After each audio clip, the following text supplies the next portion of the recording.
চলে গেছিলাম বার্থডে পার্টির ইনভিটেশনে। এই যে আমাদের পুচকু, এর জন্মদিন ছিল।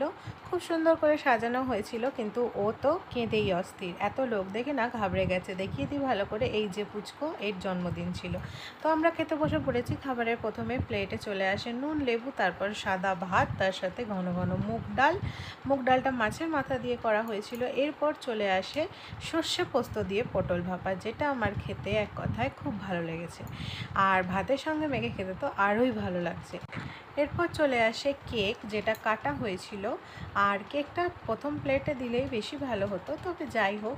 এরপর যার জন্য অপেক্ষা করে থাকা, হ্যাঁ, সে চলে আসে। মানে গরম গরম চিকেন কষা, সাথে সাদা ভাত।